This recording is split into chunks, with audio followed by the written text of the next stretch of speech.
She was hailed Female Artist of the Year in PMPC Awards, MOR, Pinoy Music Awards, Alta Media Icon Awards, and Mixed Music Awards, and syempre, top chart of playlist all over Spotify Philippines, and achieved a record no OPM artist has ever done before. Moy, ito na. Ngayon magkakasama tayo lahat. Ako na muna sa unang tanong. Gusto kong malaman, ang title ay Braver Moira. Gaano ka-brave ang mga ipapakita nating paandar sa upcoming concert? Super brave. Hindi ko alam. Well, for me, I feel like I grew up a lot in the last 2 years in the industry. And I feel like there are things that would hurt me before, but now would just make me stronger. And I feel like my songs became even more transparent and vulnerable. And I think you can't be brave if you're not vulnerable. So, yeah, that's different. That's what it means. So ikaw ay naghahanda na nag-start na ba ang rehearsals and everything for the upcoming concert? O medyo relax muna? Kasi right after ng Idol Philippines, ito naman ang susunod na pagkakabisihan. Ano na ang progress? Nag-start na ba sa rehearsals? Yes, we have. Nag-start na kami pagdating ko pa lang dito, galing sa Bay Area. And tinatapos na rin namin yung album. Actually, last night, I just finished recording with Ben and Ben for our next collab. And so, ayun, we were finishing the album and at the same time, we're rehearsing for the concert already. O yan, taray. O sige, ito na. Ibigay natin sa ating mga kaibigan, mga vloggers, and sa mga kasama natin dito. Who wants to go first? Sa ating mga kaibigan. Kuya Alan, ikaw na una. Okay, go.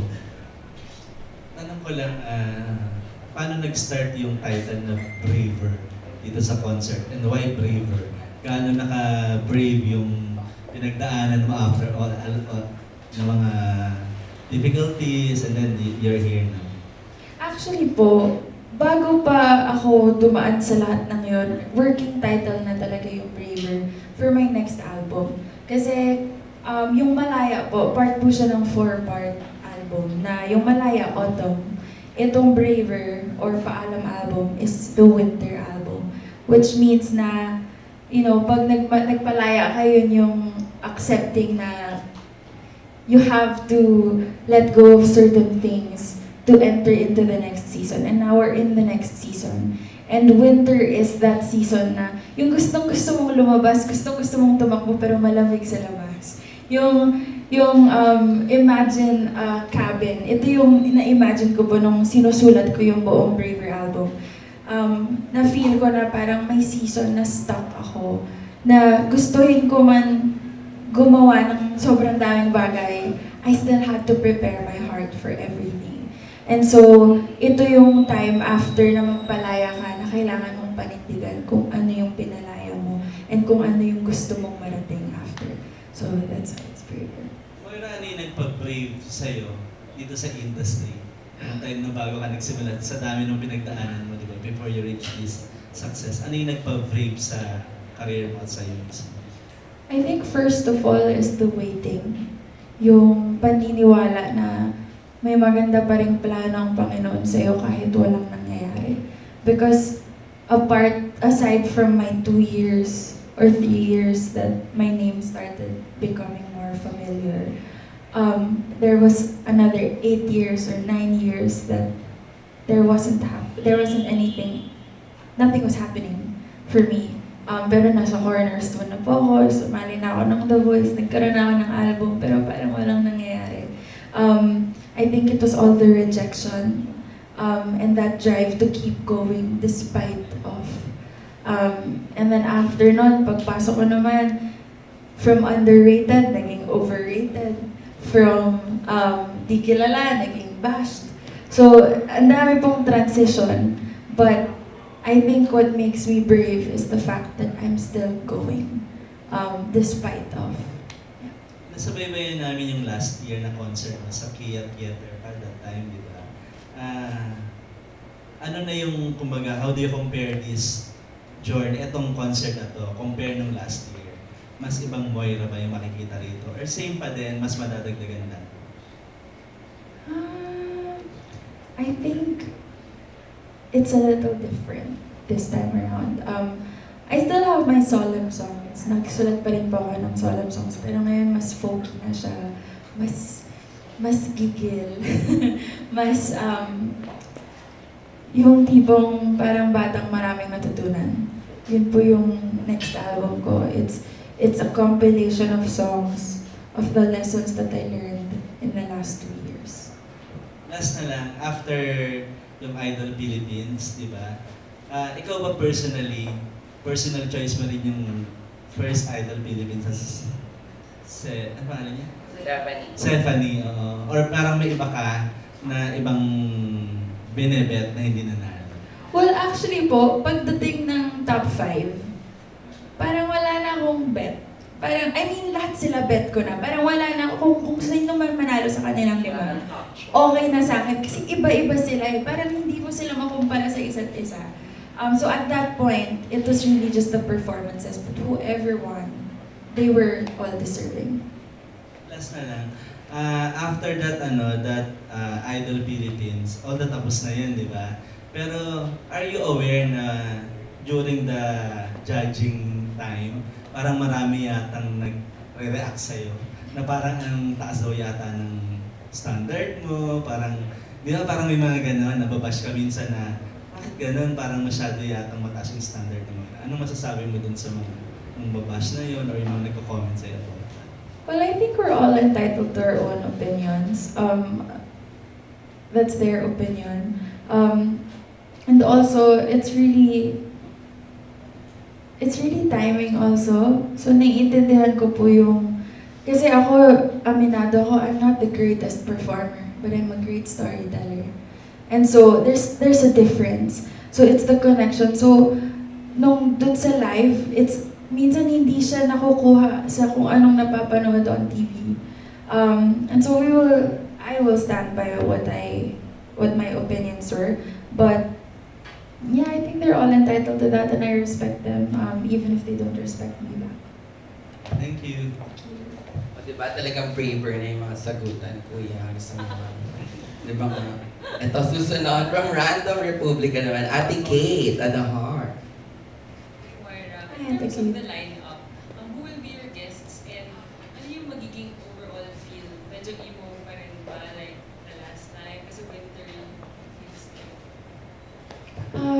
Actually, my peg, syempre, nandun pa rin po yung emo. I feel like I'm a very emotional person para matanggal ko yung emo altogether. But more than it being moving, I am aiming for it to be empowering and motivating. A lot of the people now, young or old, they all go through depression mostly.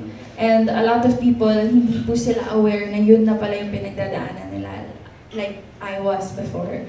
And so, these are things that I want to address very subtly in my songs, through my songs, na, hey, you're not alone, it's completely normal to go through this. And,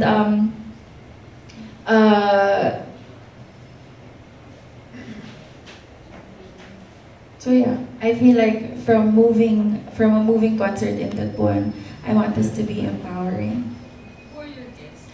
My guests will be my husband Jason, my cousin Niman, he's an R&B artist based in LA. December Avenue, I belong to the zoo. Idol Philippines Top 5, Ben and Ben, and ayun po. And last, since this isn't your first time working with John Prats as your director, kumusta yung development ng working relationship? It's very calm.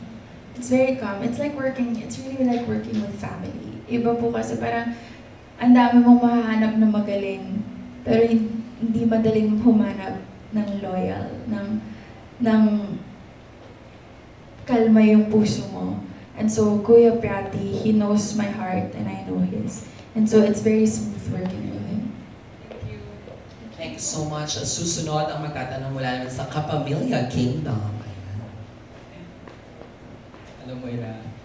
Based sa title ng concert mo, Braver, Tanong ko lang, kasi di ba this past few months, parang nagiging target ka ng mga bashing sa social media. Sa tingin mo ba braver ka na rin para harapin sila? Oo naman, nasulatan ko na po sila ng kanta, so okay na ako. Nalabas ko na sa ng loob ko. Ano kanta? It's called Selfish. Then pwedeng mo siya ma-elaborate, paano mo siya hinarap? Kasi di ba parang sunod-sunod siya? Siyempre nung una po, I didn't know how to address any of it. I didn't know how to... Siyempre bago rin po ako sa bashing. So, you know, ang hard ko is to spread hope and kindness, but people weren't giving it back. So I didn't know what I was doing wrong. I was just being myself. Sasabi na lang bagal daw magsalita, pero paano ko bibilisan kung gano'n talaga ako magsalita? Feeling ko mabilis na siya sa utak ko. And then, eventually, there was one time we were being bashed on Idol. Tapos, nilapitan ko si James. Parang sabi sa akin ni James, kamusta ka na? Tapos sabi ko, okay lang.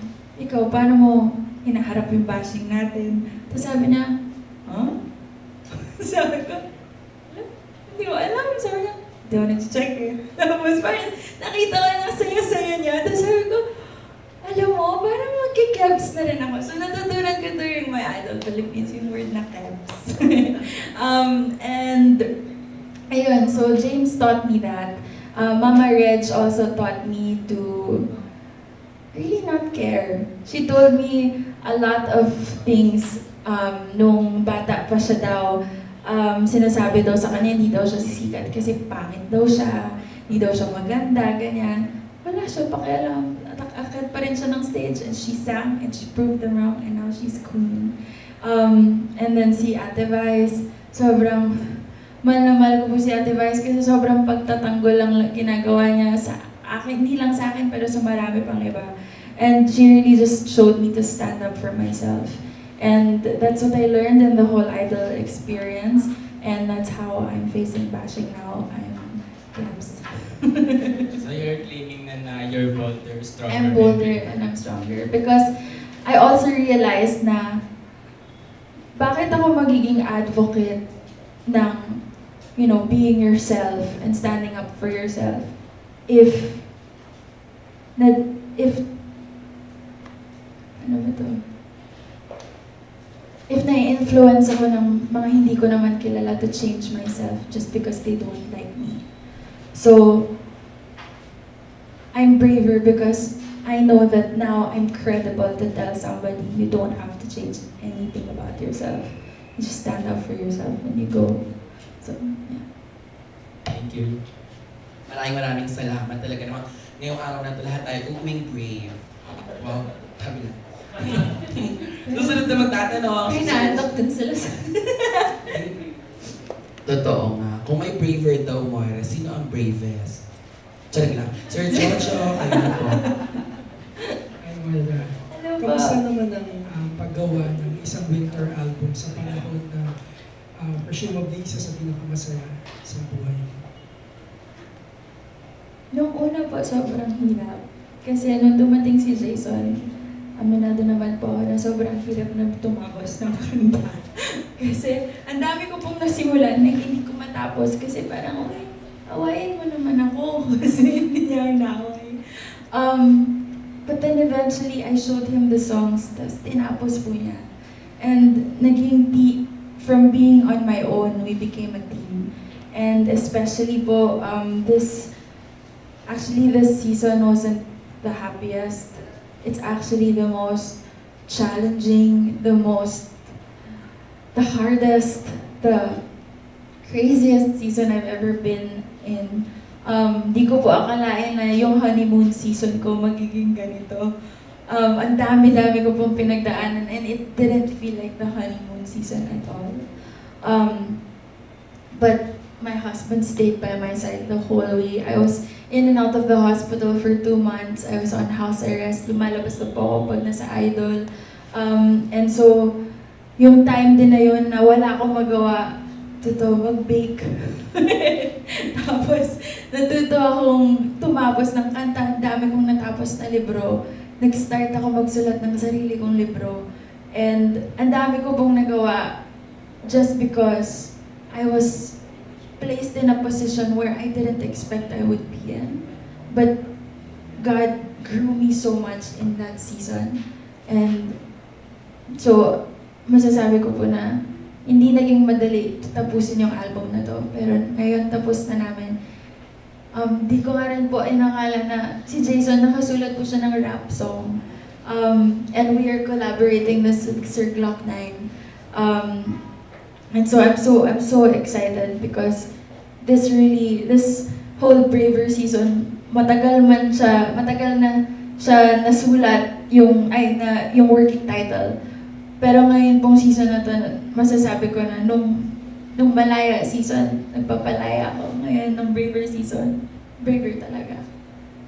Follow up. Sabi nila, flattery is the best form of compliment. Pero dumating ka na ba sa point, especially now, na na-annoy ka na dun sa mga, obviously, gumagaya the way you sound, or yung mga naghahanap ng ipantatapat sa'yo?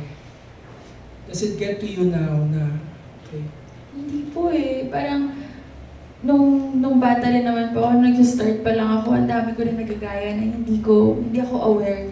Kasi influence mo yun eh. But if you keep doing it, you'll eventually find your own sound. And that's how it was for me.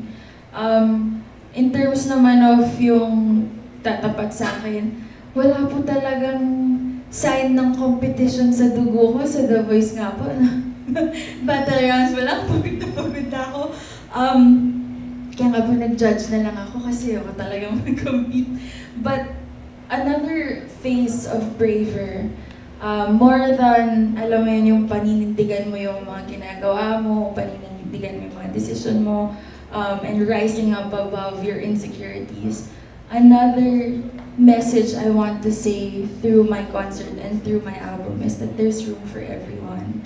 Wala talaga point yung pagko-compete mo kasi at the end of the day, you're there, they're there, there's room for everyone. It's big enough to accommodate everyone. And so, I just want to encourage that kasi ang sobrang lala na po ng crab mentality in and out of the industry. And that's something I want to fight against. Now that the season is over, sino sa mga judges would you say pinakamadami kang disagreements or differing opinion? Yung pinakamagkaiba kayo ng pagtingin? Thank you. Ay, akala ko tapos na. Actually, wala po eh. Halos lahat kami nag-agree. Siguro yung na po, pero hindi pa rin disagree yun eh, si Mama Reg. But it was just a difference in preference. But it wasn't anything disagreeing. Like, we both respected each other. And siya po yung naging pinaka-close ko during the whole audition kasi kasama kami sa dressing room, share kami ng banyo, katabi kami. And so, I've learned so much from her. And so parang wala naman pong masyadong disagreement kasi halos lahat ng opinions namin pare-pareho. Thank you so much. Ang susunod naman ang magtatanong ay mula sa Inquirer. Hi, Moira. So, this is your first solo concert sa Araneta. So, what is it like and have you ever saw your music as something na pang ganun ka ng venue? So, parang pang intimate ko na. When I first started, it was definitely a dream to be in Araneta. Feeling ko naman po lahat ng aspiring artists nagpangarap talagang mag-Araneta. But for the longest time, I thought it was impossible. So nung sinabi na lang sa akin Araneta, sabi ko, wag muna. Parang hindi ako makapaniwala. But I think that's part of being braver, is believing that there's always something better and that you can rise above all the challenges. And I really feel so grateful kasi lalo na po sa lahat ng mga nakikinig ng mga kanta ko, sa lahat ng mga ginawa akong kaibigan through my music, they're a huge reason why I get to go to Araneta. And so I'm very, very grateful and I feel so blessed. Pero yung music mo parang did you ever feel na pang malaking venue siya? Kasi parang when I listen to your songs para imagine being dito? Siyempre nung unang hindi. Kasi wala naman ako nakikitang nag-aaraneta na ganito yung genre. But when Ed Sheeran started coming out, when Nora Jones, when Alicia Cara started filling up these stadiums, Taylor Swift started filling up these stadiums, I started to feel empowered and felt na, alam mo, parang pwede, kaya ko. In these past few years, parang ang dami mong sa like sa streaming, records, and all that. Parang ang dami mong na-set na records or awards, like sa streaming, sa Spotify, and all that. So after that, anong goals? What's next? Sinaset ko para sa sarili. I think I'll keep on writing. I'll definitely keep on going. And I'm actually releasing an international album with Star Music International, ABS-CBN Music International. So I'm very, very excited about that. I got to work with Harv, their Grammy Award nominees and Grammy Award winners. The producers, Harv, DJ Flick. I got to write to them, I got to work with them. They've worked with Beyonce and Kanye West and Meghan Trainor. And to be able to work with them in LA, sobrang privilege po. And it's just, that's another thing that I'm really in faith for, because alam ko naman na hindi lang ako yung makarelate dito na insecurities and feeling like you're not good enough. But my songs are about that right now. And so I'm very excited because we're gonna try something new after this. So tapos na yung album or? Tapos na po. Dalawang kanta na lang yung i-record sa LA after the Araneta concert. But there are currently 5 songs in the international album already and 7 songs in the Paalam album that's done. So that's the next step, going Yes. international. Yeah, so the Braver album is in 2 parts. So it's the Braver and the Paalam. So isang full English album and isang full Tagalog album, which will both be released this year. Thank you. Yes, maraming salamat. Meron pa po ba na gusto mong tanong? Meron pa? Okay, kung wala na ako na magtanong. Cherry! Hindi, gusto ko lang magtanong. Pwede ba tanongin si Jason? Ayan. Gusto lang, ay, sige Jason, pwede mo samahan si Moira. Ayan, di ba? Oo. Pinapatanong lang ni Daniel. O, kasi sabi mo, sus eh. Ay, hindi ba ikaw? Gusto lang namin malaman, syempre, I'm sure ikaw aware ka at nababasa mo rin yung mga sinasabi ng maraming tao. Kaya na napag-usapan natin yung about sa mga bashing and everything. Kay Moira, bilang asawa, paano mo siya binibigyan ng support? And ito ba yung mga bagay? Paano ka nakakapagbigay sa kanya para hindi siya ma-down at hindi dumating sa punto na talagang mag-quit at sumuko na siya sa sobrang dami ng mga bashing na natatanggap ni Moira? Yes, oo, diba? Carla, Estrada, bakit?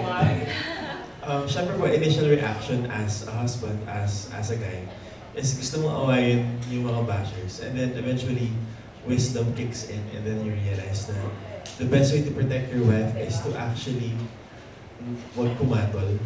Kasi hindi naman matatapos yan. Like, laging may masasabi at masasabi ang mga tao. And ikaw lang yung matatalo if lumaban ka. Ayun yung laging advice ng mga mas veteran na sa industry. Like, lagi nila sinasabi na huwag niya lang pansinin. So, right now, ang tinatry ko pong gawin talaga is to make our relationship as strong as possible. Kasi kapag kami okay kaming dalawa internally, parang kung ano man whatever they say, whatever they do, we both know the truth, we both know na masaya kaming dalawa, and satisfied kami sa relationship namin. And I think, ayun lang that's what really matters at the end of the day. So, Totoo, dapat supportahan talaga at kung saan kayo masaya, go. Sabi sa'yo, madaligdagin ng tanong dahil dalawa na kayo dyan. So magtatanong na ulit si Kuya Alan Sangkon. Yes. Tanong ko lang, siyempre sa mag-asawa laging tinatanong if may plans na ba to have baby? Kayo ba parang may gano'n na ba kayong plano or parang focus muna on what you are doing? satisfied muna po kami sa dalawang aso namin. 3 more years po bago kami mag-anak. Hanggang elementary pa lang po yung naiipon namin. Mga 3 taon pa marami pang college. Super na-enjoy po kasi namin ngayon yung work na we get to travel, we get to spend time with other people. And we can't do that with a baby. Sobrang hirap nun. But eventually, that is our dream, to create our own family, to have our own kids. And sobrang dami namin inaanak ngayon. Mga pamangkin namin ulit. So, sila muna yung pinaspoil namin. Tapos ngayon kasi parang before na hindi kayo mag-asawa, most of your compositions are hugot. About ngayon ba, being a couple, ano nang klaseng song yung mga kinocompose ng dalawa? Parang more on love pa rin daw, may hugot pa rin ba? Or anong klase? Mas hugot na po siya.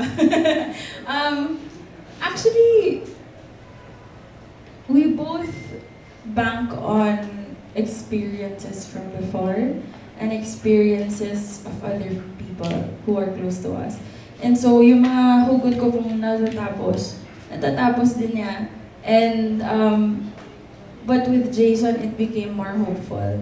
And what I love about him is he gets to empathize with me. Meron po siyang sinulat for me na kanta na pareho namin i-release separately. But it's the same song with different lyrics. It's called EDSA. And sinulat niya po to nung stuck siya sa traffic. And pinagpe-pray po niya yung depressive mode ko. Kasi I was diagnosed with depressive mode. And when depression kicks in, you feel like you're stuck. You feel like you want to have hope, but you're stuck. And so while he was stuck on EDSA, he remembered me. And so, yung EDSA po, it means emosyong dinaan sa awit. And it's about depression. And he wrote it for me, and it goes,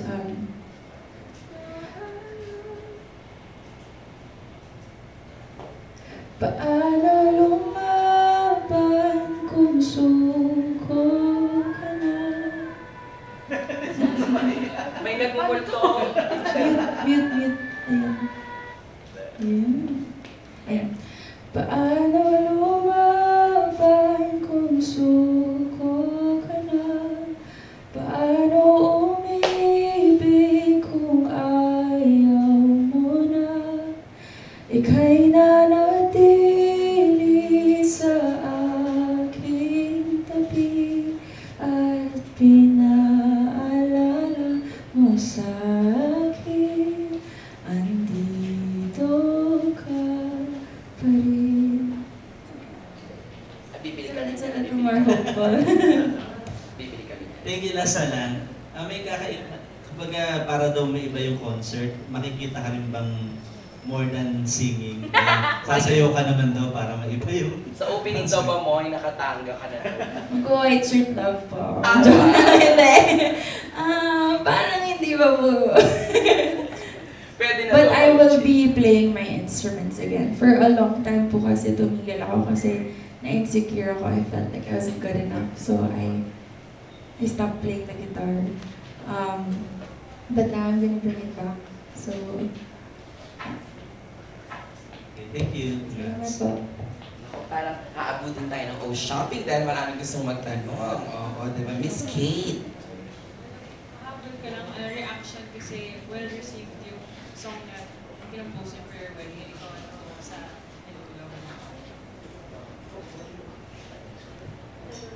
reaction to the feedback from the Blockbuster yun. We're super honored to be a part of one of the masterpieces ni Direk Cathy, sa ni Alden, sa ni Catherine. Actually, kagabi lang kami nanood kasi kakagaling lang namin sa LA. So the first time, nung lumabas yung movie, ang dami namin reaction na nakukuha na grabe, ang sakto nung song, ganyan. Pero hindi namin mag-gets, hindi kami makarelate kasi hindi pa namin napapanood eh. And then we watched it last night. And sobrang grabe, it all made sense kung bakit nga na-inlove yung mga tao. Kasi kahit kami yung nagsulat at kami yung kumakanta, parang feeling namin na hindi kami yun. Na grabe, totoo ba to? Ang hirap maniwala. So sobrang, we're super honored lang talaga, I think. Ano po, si Jason po kasi, pag hindi siya ganyan, pag hindi siya formal, feeling niya siya si Richard Gutierrez. Paborito niya po talaga si Direk Cathy. As in yung movies ni Direk Cathy. And my very first OST was Direk Cathy in everything about her. And so, mahal na mahal ko po talaga si Direk Cathy and I have so much respect for her. So, nung nag-The House of Us po, tapos nung ngayon po, nung pinanood namin yung movie, nandun din yung Kung Di Rin Lang Ikaw. And then, una pa lang, tinitease na nila yung hook ng Ikaw at Ako. So sabi namin, uy, ito na ba yun? Tapos wala. Tapos sinave talaga niya sa dulong-dulo. Tapos paulit-ulit siya. So, that's such an honor for songwriters like us. And I'm so happy because this time I get to share it with my husband. This is his first movie soundtrack. So, paglabas ng boses niya, doon si ate, sabi ko, uy, walang dimple, sayang. But we were so kilig the whole time, and we're just so grateful with Star Cinema and Catherine and Alden and Philip Cathy. Congratulations. Salamat po. Hi, Moira. Hello again. Hi, congrats. Kasi yung last concert niyo po, parang isa sa mga nagustuhan ko was the stage.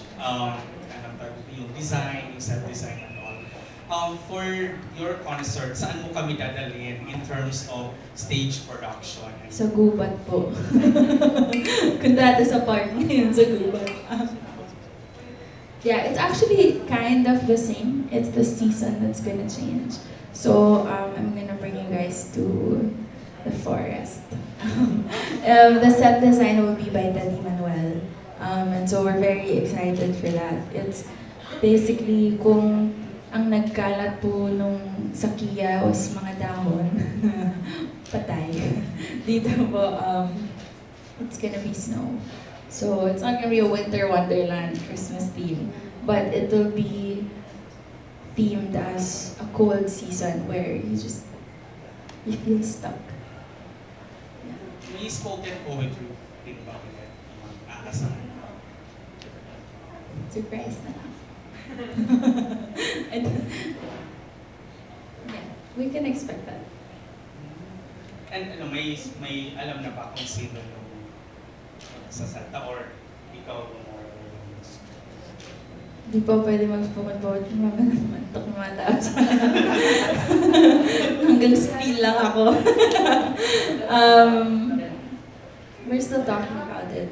But the people that we have lined up for the spoken poetry are people that we are fans of. So, we're very excited for that. and dear, with what you've been through with Idol Philippines, gusto mo pa rin bang mag-judge ulit for Idol? Of course. I really do. Actually po, the first 70% of the show, I was not well. I was very sick. And so dahil po in pain ako, ang hirap magtrabaho. But I really did my best to be professional and not complain. But it was very hard for me. And then the last 30% ng theater rounds, nag-lives na, dun po ako first nagtrabaho sa Idol na wala ng pain, na okay na ako. So dun ko lang siya na-enjoy. So bitin ako.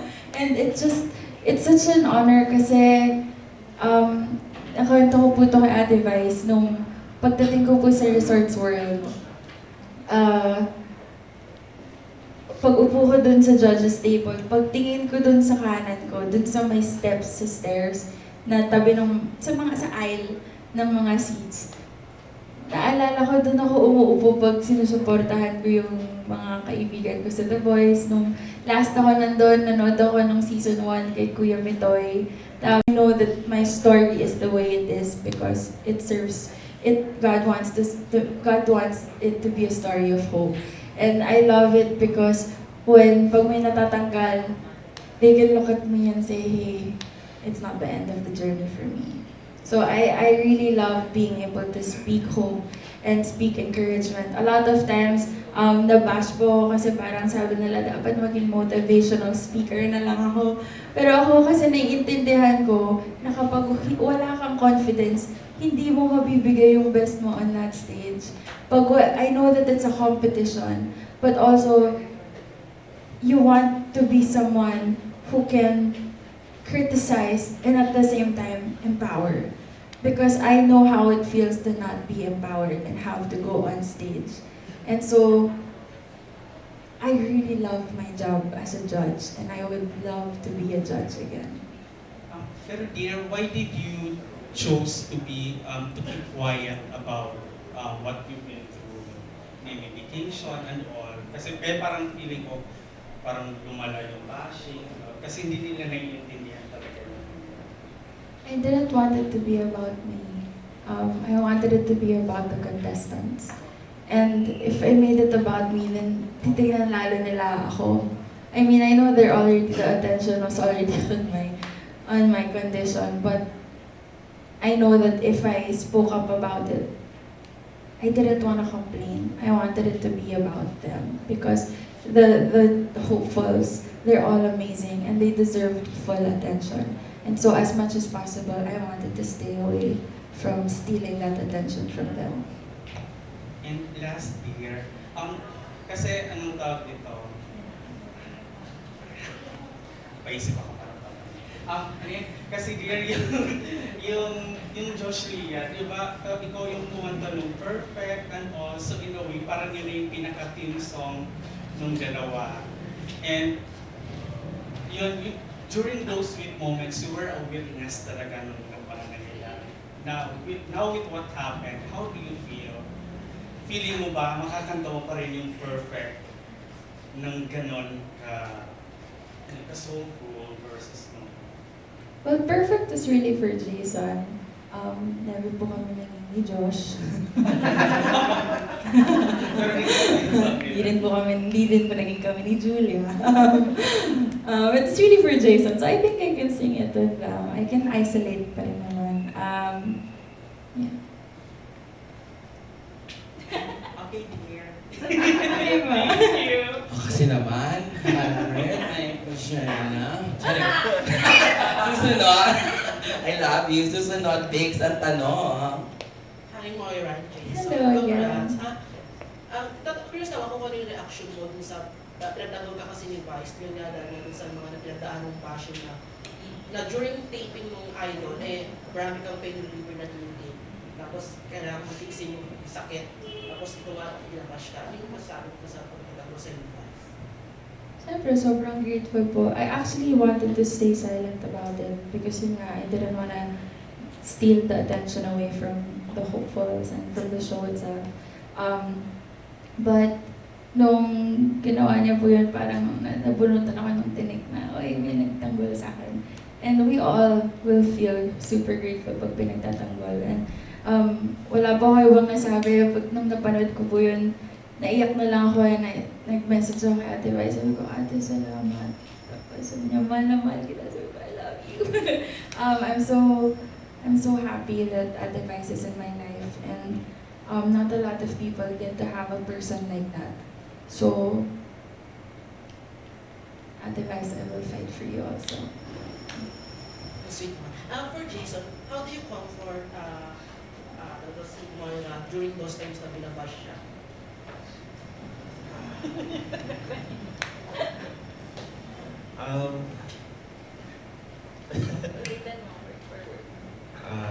How I comfort her po, pinapatawa ko siya. I make sure na lagi ko siya pinapatawa lang. So we find the what's funny kahit sa mga situation na parang ang pangit. But we always find a way na mahanap yung humor in sa situation na yan. And actually, yun yung isa sa mga promise ko sa vows ko nung kinasal kami na tatawa kami hanggang tumanda kami. And so far, so good naman na kahit sobrang pangit ang situation, we always find a way to laugh about it. Kahit po pag nag-aaway kami, tapos sobrang intense na naaway namin, tapos may masasabi siyang mali, tapos titigil kami. Tapos tawa kami. Tapos hindi na namin na-solve yung away namin. Tapos babalik siya mamaya. But yeah, he's really great at that. Thank you, Natanong. Salamat po. Huwag niyo nang balik rin ang damit niyo kahit natanong na po yun. Maulit na po. Susunod, last question na, may additional lang daw si Kapamilya Kingdom. Hello, Moira and Jason. Tatanungin ko lang, kasi di ba yung mga kanta nyo puro hugot songs, pero in love kayo and happy kayo sa isa't isa. So paano kayo nakakagawa ng kanta na gano'n? Saan kayo humuhugot? Empathy. I think one of my one of my best assets as a songwriter is my empathy. And so was Jason's. And so we get to, ang dami namin na paghuhugutan ng kwento ng iba from movies or from our own stories. Also, it's also from our own experiences actually. Ang dami kasing notion na, may notion kasi tayo ngayon na pag kinasal na kayo or pag nahanap mo na yung para sa'yo, happily ever after na. But that's not true. It's just, you still go through life's worst storms. May kasama ka lang, which is better. And he's amazing, but I still have my depressive mode. I still have my insecurities. He still has his pride. He still has his... Nag-aaway pa rin kami. We still have our issues. And so, these are things that we have to deal with. And I feel like mas in touch kami sa emotions namin kasi natuturo namin yung sarili naming blind spot sa isa't isa. Yung mga emotion na, oy, mali yan. So, we acknowledge and we put it into song and we write. So, we are happy, but we're still human. And madami sa mga kanta namin ngayon, yung mga na-experience namin before na naging kami, before ko siya nakilala. Kasi may mga heartbreaks na rin naman kami before. So yun yung mga songs namin ngayon na binabalik lang namin para maging, like, parang to serve as a lesson for other people also. Moira, hindi ka ba parang si Taylor Swift yung kapag may problem sa guy, isusulat mo sa kanta? Parang hindi naman kasi kasal na ako. Wala pa siya na nasulat. Hindi mo pa siya nasusulatan ng mga parang Hugot? Parang wala pa. Kasi iba talaga siya. Love song, tagpuan, malaya, joke lang. Ikaw at ako, I feel like wala pa. Sana wala talaga. It's really different from all of them. So, I feel like it serves right na iba din yung mga kanta para sa kanya. Thank you. Thank you. Last na talaga, due to insistent public demand. Hi, Moira. Question, lang, buddy. I just want to ask you, reaction mo. Kasi yung play date is September 13, Friday. It's a Friday the 3rd. So, ano yung reaction mo doon nung nalaman mo yung play date? Kaya ko po sila dadalhin sa gubat. Wala naman po. I don't believe in those things. So, I feel like it's gonna be a great night. It's just a date. Yeah. Tsaka sweldo yan. Tsaka sweldo po yan Friday. Tapos walang pasok sa kinabukasan. I think okay tayo. So, Moy, i-invite na natin lahat. Tito Mario tumawal. May pa-question. Siyempre, hindi pwedeng niya ito magbigyan sa Tito Mario. Parang nag-meeting na. Yeah, we'd just like to ask Jason, can you describe your relationship now with Moira and seryoso na daw? Yes. Sige, tumawa ka. Seryoso? Before po. Before. Like, nung boyfriend, girlfriend pa lang. Pero nung kinasal na kami, wala na, tapos na.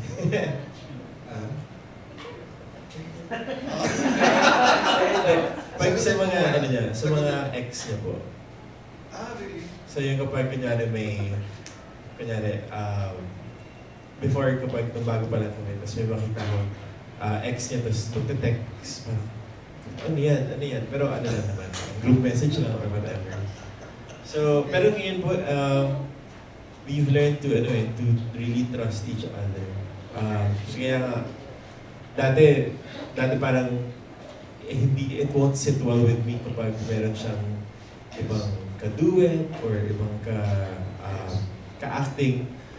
Pero ngayon, parang mas ako pa yung nagpo-push sa kanya na, sige, okay yan. Kasi trust ko talaga. Moira, parang clueless ka. Hindi, no, kasi ever since, nung nagsimula pa lang po kami, hindi ko pa siya sinasagot. So, nagsabi siya sa akin na gusto niya ako, tapos sabi niya, wag mo muna ako sasagutin, ipag-pray mo muna. So, during that season, hinatid niya ako sa bahay, tapos sabi niya, I have to tell you something. Tapos sinabi niya po sa akin lahat ng baho niya in detail. Lahat ng nagawa niya sa mga ex niya, lahat ng mga giniling ex niya, lahat ng mga naging crush niya, or pinormahan niya, sinabi niya sa akin, sabi niya, I want to make sure I don't miss anything para hindi mo marinig sa iba, para hindi masira yung trust na binubuo ko ngayon. So, una po pa lang, hindi pa kami.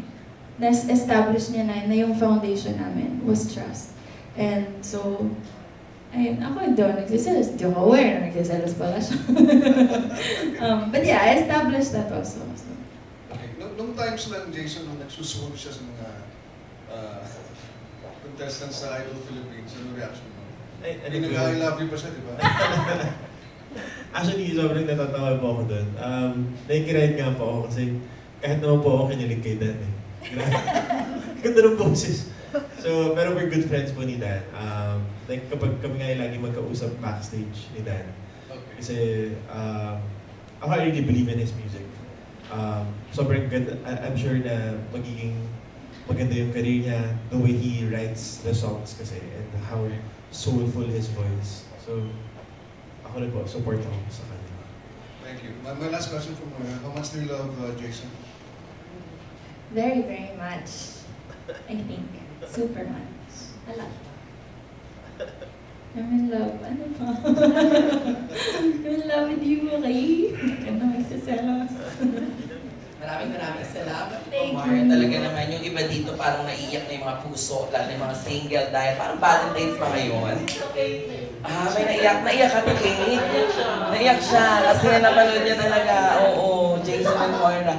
So may gusto daw itanong si yung may nagpadala.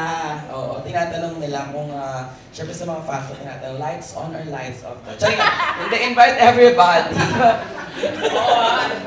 Oo. Sasagutin ba daw? Dim lights. Dim lights. Okay, bongga. Tama ka, Ganyel. Abante ka. Pinag-usapan na pala sa likod. Oo. Sige, invite na natin ang lahat ng ating mga kaibigan, mga kapamilya para sa upcoming concert, of course, Braver Moira! Hello everyone, my name is Moira and I will be having my first Araneta concert this September 13, 2019. Get your tickets now at ticketnet.com or call 911-5555. Also, I will be in Davao for the first leg of the Braver Tour this August 16. Talaga. I will be at the Davao. I will be at Davao for the first leg of the Braver Tour this August 16, 6 p.m. at the Azuela Seaside Cove, Lanang. I hope to see you guys there. Thank you so much. Jason, maraming salamat for being with us this afternoon. And syempre, kung pwede wala daw silang picture nung nandun sa Braver, tayo naman po daw. Ayun. Maraming salamat po.